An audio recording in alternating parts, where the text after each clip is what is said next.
Consolidação das leis do trabalho. Paramos na seção 5, Disposições Gerais, artigo 602. Lembrando ao pessoal aí que fez o TRT do Pará, a prova para técnico foi anulada. Eu sei que nem todo mundo acompanha, né, a banca, depois que faz a prova, às vezes tira uma nota ruim, vai embora, segue a vida, mas fiquem atentos em relação a isso. Vai sair um novo cronograma para marcar uma nova data de prova, por conta da divergência que teve aí na prova de técnico. As outras estão ok, as outras provas, mas a de técnico foi anulada e vai ser remarcada, então atentos a isso. Dando continuidade aqui na CLT, paramos no artigo 602.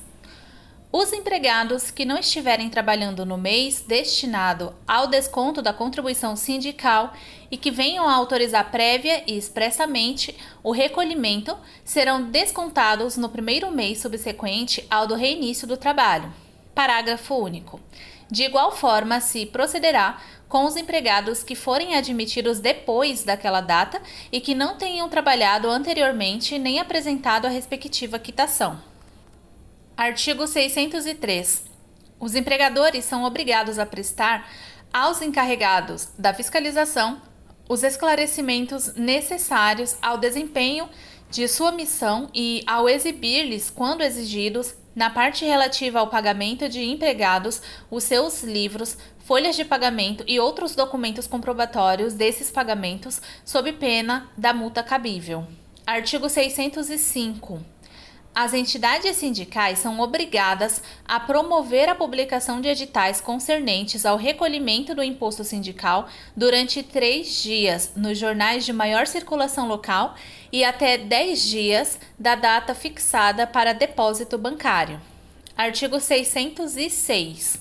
Às entidades sindicais cabe, em caso de falta de pagamento da contribuição sindical, promover a respectiva cobrança judicial mediante ação executiva, valendo como título de dívida a certidão expedida pelas autoridades regionais do Ministério do Trabalho e Previdência Social. Parágrafo 1. O Ministro do Trabalho, Indústria e Comércio baixará as instruções regulando a expedição das certidões a que se refere o presente artigo, das quais deverá constar a individualização de contribuinte, a indicação do débito e a designação da entidade a favor da qual será recolhida a importância de imposto, de acordo com o respectivo enquadramento sindical. Parágrafo 2. Para os fins da cobrança judicial do imposto sindical, são extensivos às entidades sindicais, com exceção do foro especial, os privilégios da Fazenda Pública para a cobrança da dívida ativa. Artigo 607. É considerado como documento essencial ao comparecimento às concorrências públicas ou administrativas e para o fornecimento às repartições paraestatais ou autárquicas a prova da quitação do respectivo imposto sindical e a de recolhimento do imposto sindical descontado dos respectivos empregados. Artigo 608. As repartições federais, estaduais ou municipais não concederão registro ou licenças para funcionamento ou renovação de atividades aos estabelecimentos de empregadores e aos escritórios ou congêneres dos agentes ou trabalhadores autônomos e profissionais liberais e nem concederão alvarás de licença ou localização sem que sejam exibidas as provas de quitação do imposto sindical na forma do artigo anterior. Parágrafo único.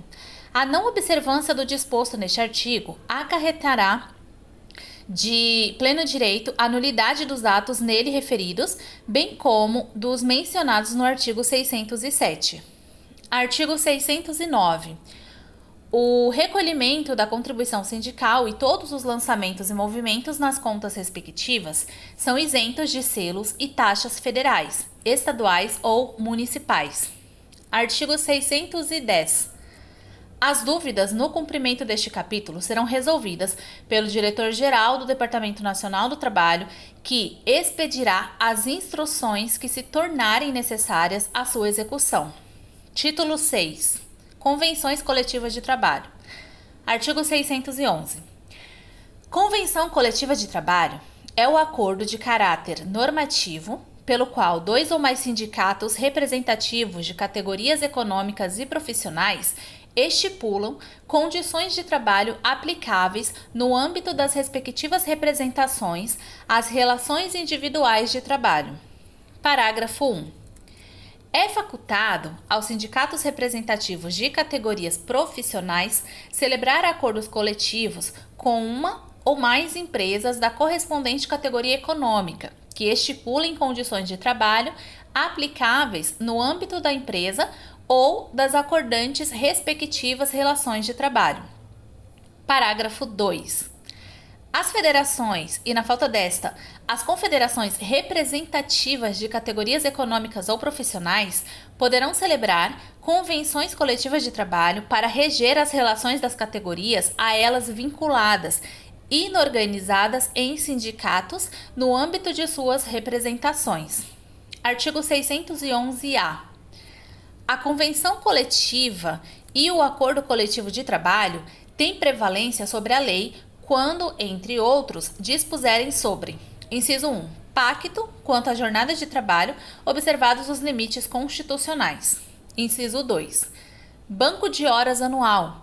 Inciso 3. Intervalo entre a jornada, respeitado o limite mínimo de 30 minutos para jornadas superiores a 6 horas. Inciso 4. Adesão ao Programa Seguro Emprego, PSE, de que trata a Lei nº 13.189, de 19 de novembro de 2015. Inciso 5. Plano de cargos, salários e funções compatíveis com a condição pessoal do empregado, bem como identificação dos cargos que se enquadram como funções de confiança. Inciso 6. Regulamento empresarial. Inciso 7. Representante dos trabalhadores no local de trabalho. Inciso 8. Teletrabalho, regime de sobreaviso e teletrabalho intermitente. Inciso 9. Remuneração por produtividade, incluídas as gorjetas percebidas pelo empregado e remuneração por desempenho individual. Inciso 10. Modalidade de registro de jornada de trabalho. Inciso 11. Troca do dia de feriado. Inciso 12. Enquadramento do grau de insalubridade. Inciso 13. Prorrogação de jornada em ambientes insalubres sem licença prévia das autoridades competentes do Ministério do Trabalho. Inciso 14. Prêmios de incentivo em bens ou serviços eventualmente concedidos em programas de incentivo. Inciso 15. Participação nos lucros ou resultados da empresa. Parágrafo 1. No exame da convenção coletiva ou do acordo coletivo de trabalho, a Justiça do Trabalho observará o disposto no parágrafo 3 do artigo 8 desta consolidação. Parágrafo 2. A inexistência de expressa indicação de contrapartidas recíprocas em convenção coletiva ou acordo coletivo de trabalho não ensejará sua nulidade por não caracterizar um vício do negócio jurídico. Parágrafo 3. Se for pactuada cláusula que reduz o salário ou a jornada, a convenção coletiva ou o acordo coletivo de trabalho deverão prever a proteção dos empregados contra a dispensa imotivada durante o prazo de vigência do instrumento coletivo. Parágrafo 4. Na hipótese de precedência de ação anulatória de cláusula de convenção coletiva ou de acordo coletivo de trabalho, quando houver a cláusula compensatória, essa deverá ser igualmente anulada, sem repetição do indébito. Parágrafo 5. Os sindicatos subscritores de convenção coletiva ou de acordo coletivo de trabalho deverão participar como litisconsortes necessários em ação individual ou coletiva que tenha como objeto a anulação de cláusulas desses instrumentos. Artigo 611-B. Constitui objeto ilícito de convenção coletiva ou de acordo coletivo de trabalho exclusivamente a supressão ou a redução dos seguintes direitos. Inciso 1. Normas de identificação profissional, inclusive as anotações na carteira de trabalho e previdência social. Inciso 2. Seguro-desemprego em caso de desemprego involuntário. Inciso 3. Valor dos depósitos mensais e da indenização rescisória do Fundo de Garantia do Tempo de Serviço, o FGTS. Inciso 4. Salário mínimo. Inciso 5. Valor nominal do 13º salário. Inciso 6. Remuneração do trabalho noturno superior à do diurno. Inciso 7. Proteção do salário na forma da lei, constituindo crime sua retenção dolosa. Inciso 8. Salário família. Inciso 9. Repouso semanal remunerado. Inciso 10. Remuneração do serviço extraordinário superior no mínimo em 50% à do normal. Inciso 11. Número de dias de férias devidas ao empregado. Inciso 12. Gozo de férias anuais remuneradas com pelo menos 1/3 a mais do que o salário normal. Inciso 13. Licença maternidade com a duração mínima de 120 dias. Inciso 14. Licença paternidade nos termos fixados em lei. Inciso 15. Proteção do mercado de trabalho da mulher mediante incentivos específicos nos termos da lei. Inciso 16. Aviso prévio proporcional ao tempo de serviço, sendo no mínimo de 30 dias nos termos da lei. Inciso 17. Normas de saúde, higiene e segurança do trabalho previstas em lei ou em normas regulamentadoras do Ministério do Trabalho. Inciso 18. Adicional de remuneração para as atividades penosas, insalubres ou perigosas. Inciso 19. Aposentadoria. Inciso 20. Seguro contra acidentes de trabalho a cargo do empregador. Inciso 21. Ação quanto aos créditos resultantes das relações de trabalho com prazo prescricional de 5 anos para os trabalhadores urbanos e rurais até o limite de 2 anos após a extinção do contrato de trabalho. Inciso 22. Proibição de qualquer discriminação no tocante a salários e critérios de admissão do trabalhador com deficiência. Inciso 23. Proibição de trabalho noturno, perigoso ou insalubre, a menores de 18 anos e de qualquer trabalho a menores de 16 anos, salvo na condição de aprendiz a partir de 14 anos. Inciso 24. Medidas de proteção legal de crianças e adolescentes. Inciso 25. Igualdade de direitos entre o trabalhador com vínculo empregatício permanente e o trabalhador avulso. Inciso 26.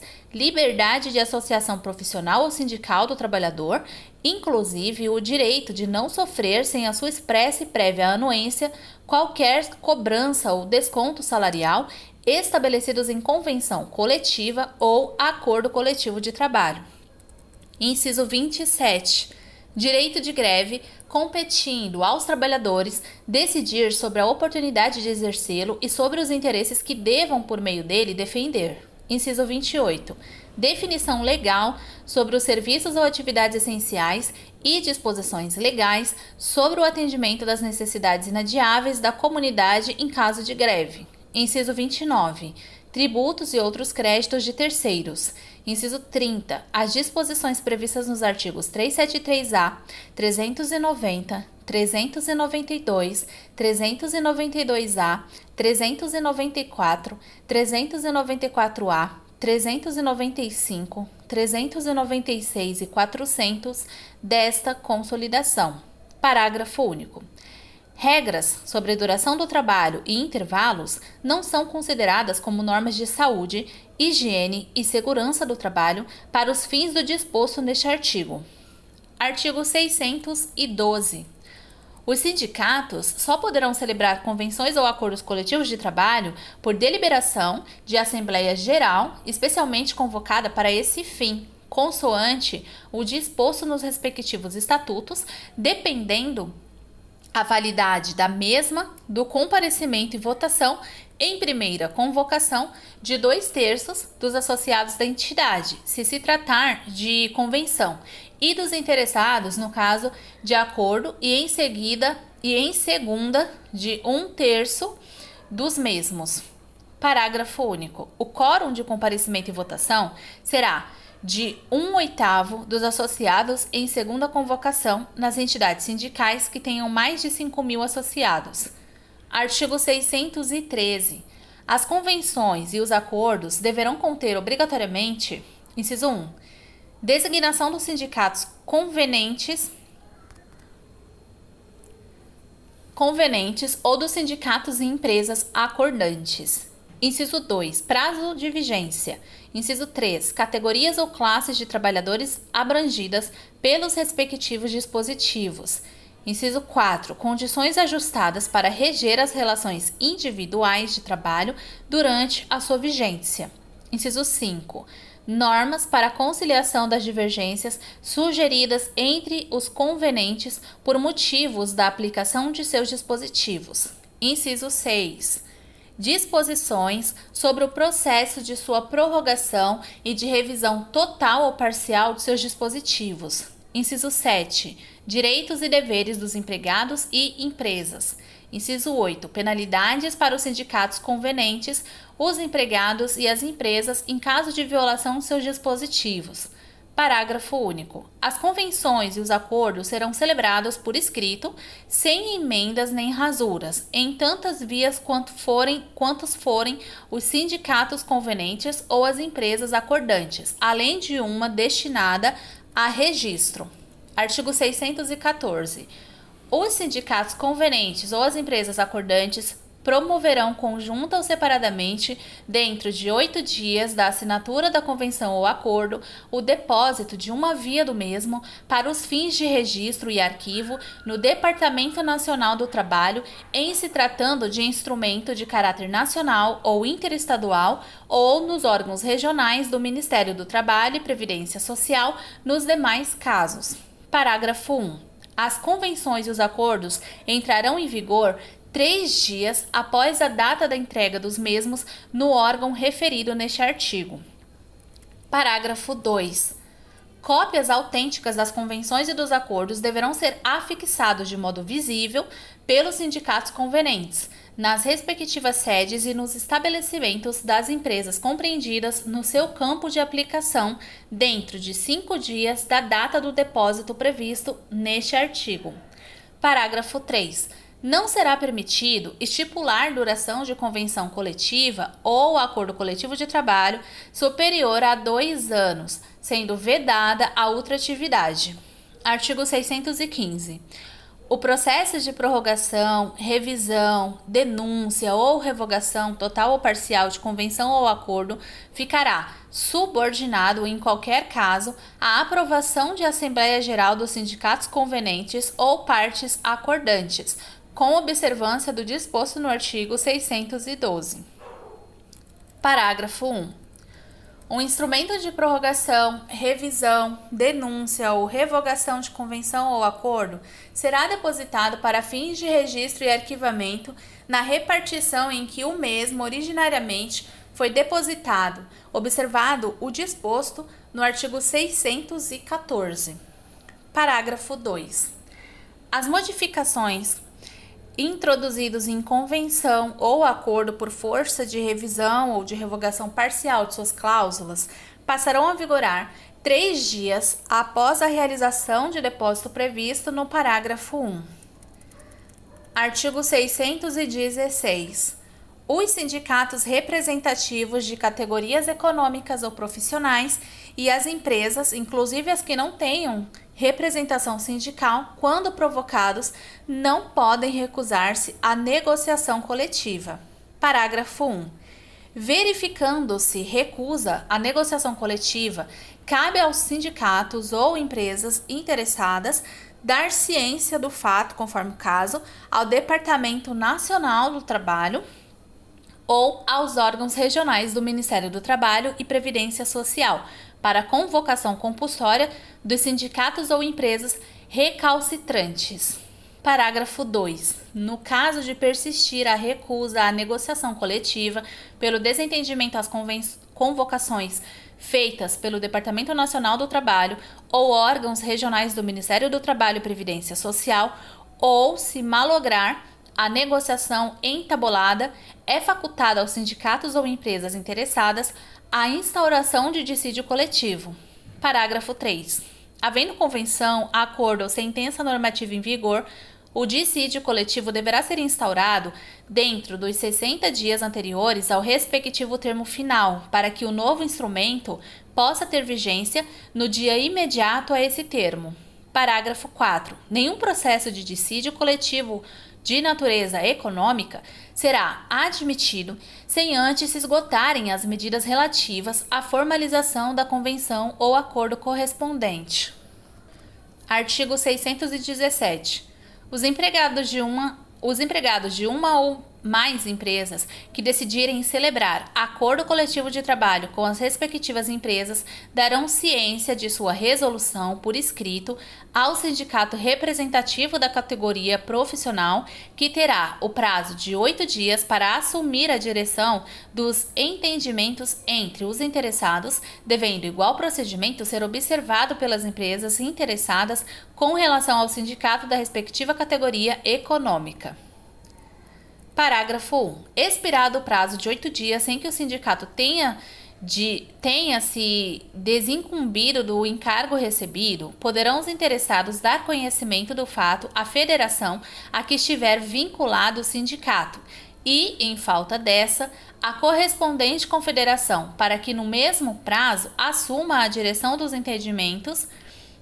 De novo, parágrafo 1. Expirado o prazo de 8 dias, sem que o sindicato tenha se desincumbido do encargo recebido, poderão os interessados dar conhecimento do fato à federação a que estiver vinculado o sindicato e, em falta dessa, a correspondente confederação, para que no mesmo prazo assuma a direção dos entendimentos.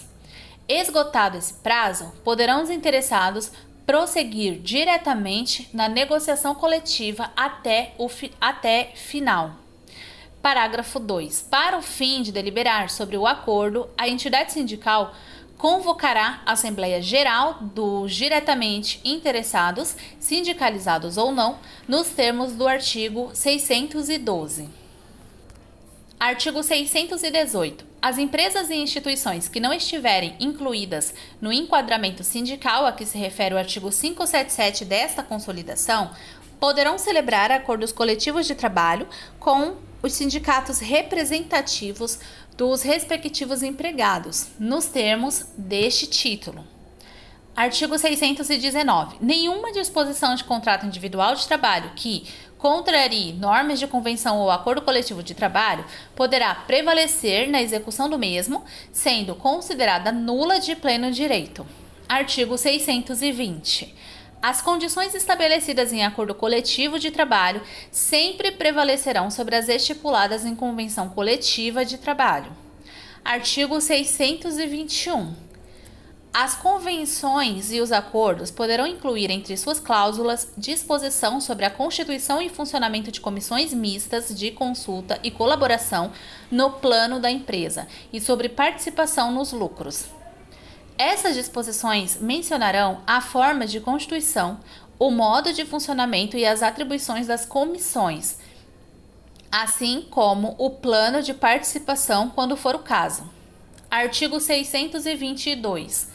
Os empregados e as empresas que celebrarem contratos individuais de trabalho, estabelecendo condições contrárias ao que tiver sido ajustado em convenção ou acordo que lhes for aplicável, serão passíveis da multa neles fixada.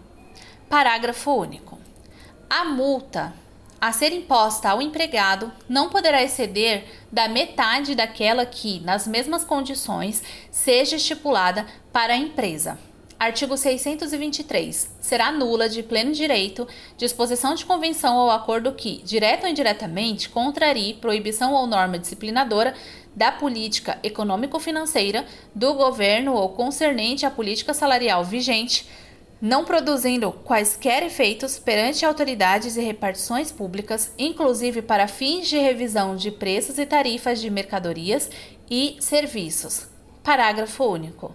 Na hipótese deste artigo, a nulidade será declarada de ofício ou mediante representação pelo Ministro do Trabalho e Previdência Social ou pela Justiça do Trabalho em processo submetido ao seu julgamento. Artigo 624.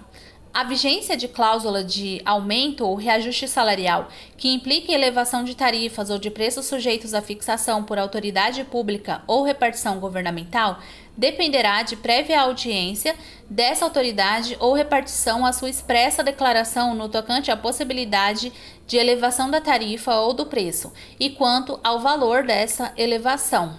Artigo 625. As controvérsias resultantes da aplicação de convenção ou de acordo celebrado nos termos deste título serão dirimidas pela Justiça do Trabalho.